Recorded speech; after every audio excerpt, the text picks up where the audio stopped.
What's up, guys? Chase Oliver here, bringing you the July 21st, 2014 review of Monday Night Raw. Let's get started with this one. So Triple H comes out to cut a promo, pretty much buries the IWC. For me personally, I wasn't affected by this. I didn't care. I kind of just laughed it off. And here's the reason why. Because if I'm allowed to come on here on YouTube on a weekly basis and pretty much every one Sunday out of the blue moon and talk about, Raws and pay-per-views and give my thoughts and opinions on them, I feel Triple H has the right to give opinions on the IWC. And the way I see it is like this. The IWC and WWE, we're friends. That's how I see it. I mean, just think about it, people. Think about the friends you have, however many friends you have. The WWE doesn't really like to acknowledge us like friends do. They don't give us a bro hug. They don't have a cool, nifty little handshake with us. But they do entertain us sometimes. I mean, they give us 3-hour Raws, we hang out with them for 3 hours every Monday, maybe an hour on Tuesday, maybe 2 hours on Thursday, maybe 2 hours on Friday. And yeah, sure, some of those hours are not exciting or entertaining, but you're still hanging out with them. You're still enjoying them. And sure, us internet fans will fight with the WWE and the WWE will fight with us, but sometimes they will give us a gift like your friends do. And I just view the WWE and the internet wrestling community as a complicated friendship. It is a complicated friendship. You know how you make fun of your friends for stupid stuff, and then they make fun of you? That's just how I viewed it. I'm just saying, it's just two friends arguing. You could say that's a stupid way to look at it. I can completely understand, but just know that's how I view it. You don't have to agree with me. But the WWE, they are kind of like your real life friends. They are. They entertain you sometimes, maybe not at all, but they are like your friends.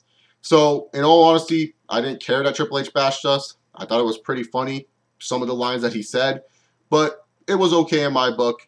And now let's get on to the rest of the opening promo.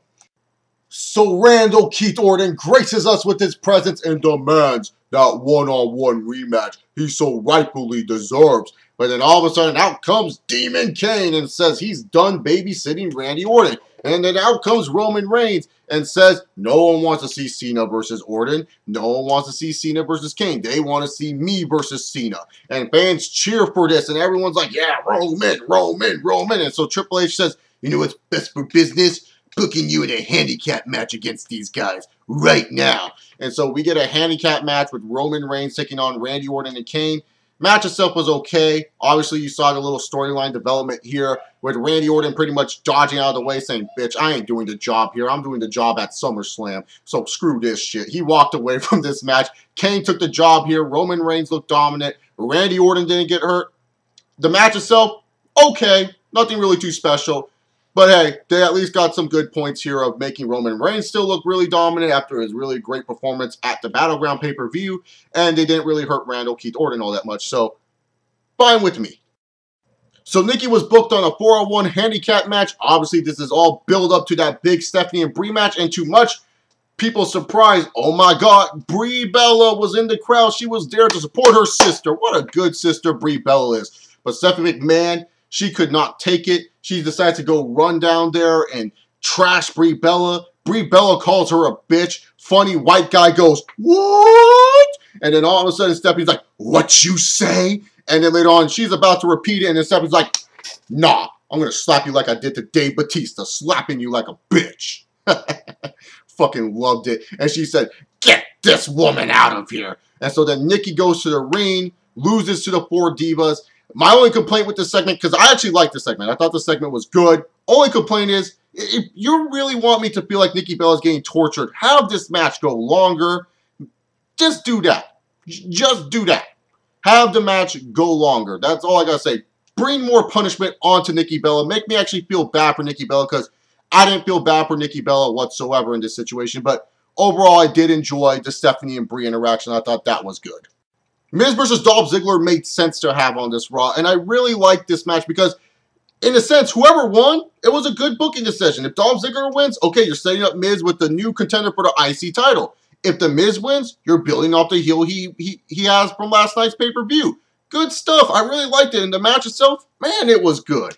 It's been a long time since we've seen a Miz and Dolph Ziggler match, but these two did a really, really good job. Really did enjoy this match. Thought it was really good. Dolph Ziggler gets the win. Fans were very happy about this one. They were definitely into it. Started off a little bit slow, I will say, but it was a good match nonetheless. So Gotta give WWE props here. Looked really good. And so now you're possibly setting up, hopefully, for maybe a Dolph Ziggler and Miz match down the line. I'm all for it.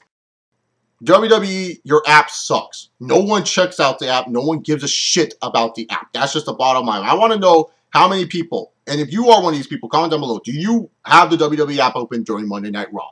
Because I don't. I really don't. And I just thought it was so dumb that they were like, oh, you can only see this on the WWE app, but Bray Wyatt did to Chris Jericho, and then motherfucking Bray Wyatt comes out and shows us what he did to Chris Jericho. Then why were you saying we must have the WWE app to see this shit if you're going to show it to us anyways? Oh, God, stupid WWE sometimes. But as for the Wyatt promo, I like Wyatt, don't get me wrong, but it's just like, some of the stuff he was saying, it was just like, everything that me, Harper, and Rowan do, we destroy everything. We lay ravish to the waste. It's like, okay, Bray, you have failed in almost everything you've done. Your boys, Eric Rowan and Luke Harper, can't even beat the fucking Usos and win the tag titles. You kidnapped Kane, but allowed Kane to come back to join the corporation. You failed at getting Daniel Bryan to join the Wyatt family. When it comes down to the Shield, that's probably the only successful thing you did, but the last time y'all faced, you lost to them. You failed at ending John Cena's legacy, and you failed at beating Chris Jericho on Battleground. And you're supposed to make me believe that, oh, you're some threat still? No. WWE, have Bray Wyatt be a little bit more human. I get it, he's supposed to be a psychotic, dark character. But why not have it where Bray Wyatt comes out instead, and he says, Chris, I was embarrassed last night. You embarrassed me, and you're going to pay. You made me out to be a false prophet. I am not a false prophet. I am the real prophet. Do something like that. Really, I think the only reason why this guy's so over right now is just because, yes, he can cut a good promo here and there, and yes, you know, he has a fucking sick entrance. That's the only reason why I feel like this guy's over. Don't get me wrong, I love Bray Wyatt. I love the character. He's definitely the best promo worker the WWE has right now. But in all honesty, it's just like he comes out there and he just rambles on about stuff that's not true. Show some emotion with the Bray Wyatt character. That's how we can get invested in a feud like this. Hopefully, you know, down the line, Jericho, you know, calls Bray Wyatt out on this bullshit and we see a little bit more of an emotion come out of Bray Wyatt. That would be actually pretty cool. So hopefully, down the line, we see that, but I just wasn't impressed with anything Jericho or Wyatt related this week on Raw. Paige and AJ Lee defeated Natalya and Emma, and now that was the irrelevant part. The match wasn't that good. The most juicy part was finally, and I mean finally, we got that Paige heel turn. Woohoo!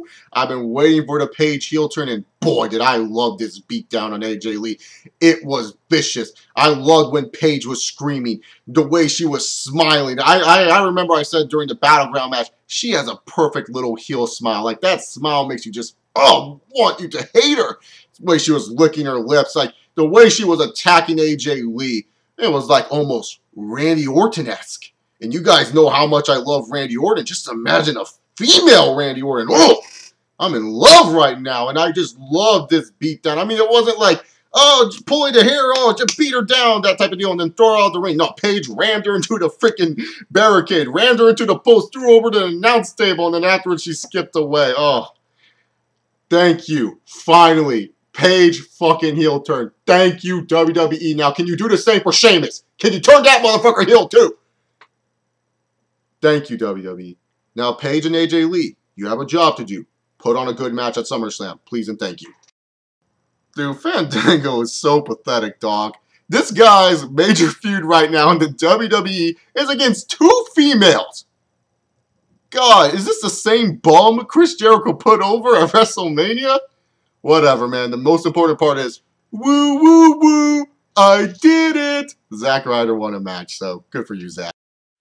Hello, everybody. Chase's alter ego here, Chase Bolivar, and I'm here to talk about, since I'm the #1 believer in the YWC, Bo Dallas.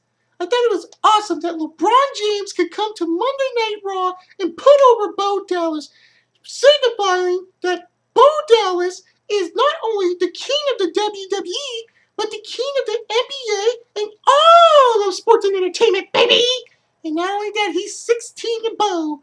And I know JBL said 18 and Bo, but JBL is just predicting the future. We all know Bo Dallas is going to be 1,000 and Bo and hold every title in the WWE subsequently. Even the Divas title, I really think he can. I think he can do it. But anyways, guys, Bo Dallas was awesome tonight. We all know that. But here's the thing. You know what's also awesome? Flo Rida, baby. Woohoo! I was jamming out to that concert, and Flo Rida inspired me so much that I'm giving you guys a special performance. So I hope you guys enjoy my special performance. It's gonna come up next. You all may know me as Chase Bolivar, but on the streets, I'm Bo Rida, and here's my hit single, Bo.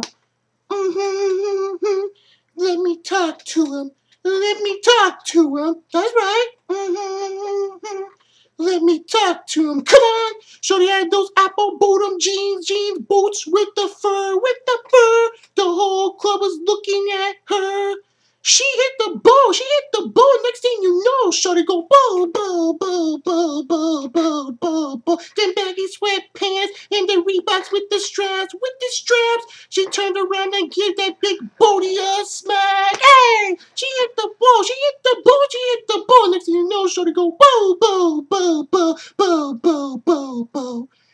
Remember, guys, don't stop believing, and everything the WWE does is awesome. I'll beat her all week. Well, that was interesting.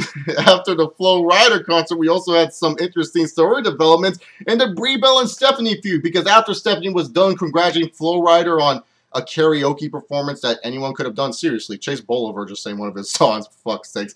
Might as well just had him come on there instead. But anyways, Stephanie pretty much got approached by detectives and police, and I'm like, whoa, are they really developing a storyline they did earlier in the night? What is this, 2008? Did I take a time machine? The WWE is actually, relating the storyline that they did earlier in the night. Holy crap. I liked it. I was like, great. And I love Stephanie in this promo. It's Aubrey's fault. It's self-defense. I swear I'm a good girl. Stephanie was hilarious. And saying with Triple H, like, don't worry, we'll call Jerry, ugh. Don't worry, Steph. You're going to be out there in 5 minutes. Don't worry. I'm going downtown. I really like this segment because it makes sense. I mean, WWE employees should not be putting hands on fans. I agree with what they did here. I thought this was good to me. It builds up more tension for that Stephanie and Brie match. And hell, maybe it builds up some more tension with Stephanie and Triple H, as we saw later on tonight with how Triple H treated the whole situation. So, Kofi Kingston and Big E lost to my boy Ryback and tag team partner Curtis Axel. Who gives a fuck? But they lost to them and they started beeping a little bit. And all of a sudden out came Xavier Woods. And Xavier Woods was like, yo guys, we shouldn't be fighting. We should be working together. It's our time. We shouldn't just let this slide. It's our time now. And it's like, oh my God. And Xavier Woods looked like a freaking badass, first of all. He looked like Malcolm X. And I like this. A lot of people complain like, oh, it's a new nation. Let it go, WWE. This ain't 1996. But I like this because this could be a great opportunity for Kofi Kingston and Xavier Woods and Big E to do something. Will the WWE mess it up? Only time will tell. But if this is a great new opportunity and gives new life to a Kofi Kingston character who, let's face it, needs it, and someone that I really like, new life to a Big E character who, let's face it, needs it, and who I really like, and a guy in Xavier Woods who I see a lot of potential in that I loved in TNA as Consequences Creed, I'm fine with it. I hope the WWE does something with this faction or whatever they're going to be down the line. I really do. I'm very interested in it. It could turn out to be nothing, but hey, at least the WWE is going to give these three guys a chance, and I hope they thrive in this situation. Rusev crushed Khali, and he's looking to crush Sheamus on main event. That's all I got to say about it. So Cesaro versus Ambrose was our main event match for tonight. Wow, a different main event and actually a fresh matchup. I was actually surprised by this one. And this all came to be because, Seth Rollins backstage is like, hey man, give me the WWE title shot, Triple H. You're the one who's going to make the decision. And then Triple H is like, no, Seth, you have the money in the bank. You don't need it.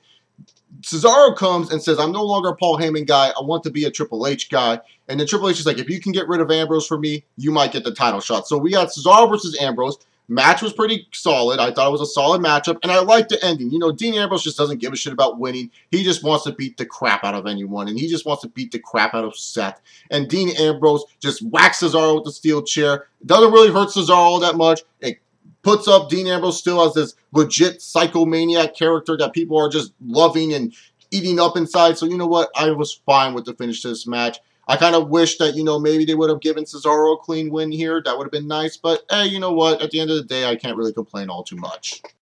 So this whole night was pretty much leading up to this. The decision by Triple H. And I found it funny that he was doing a decision in South Beach. And I just found it hilarious. If you're a sports fan, you'll kind of get it. But I just found it hilarious that he was doing a decision. And I liked where, you know, Triple H is like, family comes first. I got to go check on Steph. And then later on, he's like, what about the WWE title match? All right, that's more important. So Triple H comes out there, names Randy Orton the #1 contender. Everyone was complaining. Hey, I wasn't. I was like, yes, my boy getting another WWE title match.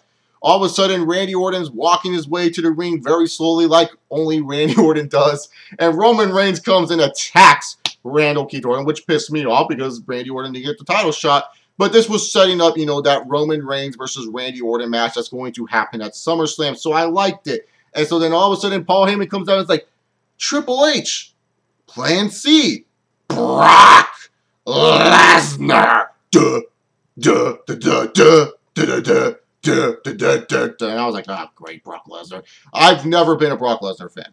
And in pro wrestling sense, never been a Brock Lesnar fan. Brock Lesnar and UFC, I love Brock Lesnar in the UFC. Brock Lesnar in the WWE never really was the hugest Lesnar fan. But it was exciting to see Lesnar come out there. I really liked Paul Heyman's promo right there. I thought Paul Heyman did a great job hyping up the Beast Incarnate Brock Lesnar, you know, because it's been a while since we've seen him. And yes, I know Paul Heyman always talks about when he used to be with Cesaro. He is the one inside 21-1. And I understand that. But it was nice to see Paul Heyman talk for Brock Lesnar again. I really did like the promo. Kind of got me hyped up for Cena versus Lesnar. Remind you, this is not a match I'm excited for, and I'm making a video later this week on why I'm not excited for Cena versus Lesnar, in all honesty. But Lesnar ends up becoming the #1 contender to the WWE Heavyweight Championship. This is a huge blockbuster match to the WWE's eyes, and SummerSlam, to me, it's just whatever. I'm just not excited for Cena versus Lesnar, but Paul Heyman, I'm not going to discredit him. I thought he did a very, very good job with this promo tonight. The only way that this promo is useless is if Cena beats Lesnar at SummerSlam. That's just my honest opinion. But this was a good promo by Heyman, and this was a good ending to Monday Night Raw. I thought this was a good episode of Monday Night Raw. You know, not every hour or minute was very entertaining, but it kept me entertained for most of Raw, which I could say least about other episodes of Monday Night Raw, that's for sure. They did a good job, you know, with mixing into in-ring action, character development, and story development. Heading into SummerSlam, you know, we got the seeds of the Paige versus AJ Lee match. You know, we got the seeds for a Miz and Dolph Ziggler match, maybe. Randy Orton and Reigns. We got announced our SummerSlam main event, which will be Brock Lesnar taking on John Cena sucks. So, in all honesty, I can't complain about this episode. This was a good episode of Monday Night Raw. What did you guys think about Monday Night Raw? Did you guys like this episode like me, or did you not like it? Comment down below your thoughts. Make sure you guys give this video a big thumbs up. And if you guys like this video, subscribe down below. Check out my website, chillinwithchase.com, and follow me and Chase Bolivar on Twitter. Both of our Twitters are going to be in the description box down below. Thank you all for watching. Hope you guys enjoyed. Have yourself a good Monday night. I'll see you all next time. Peace!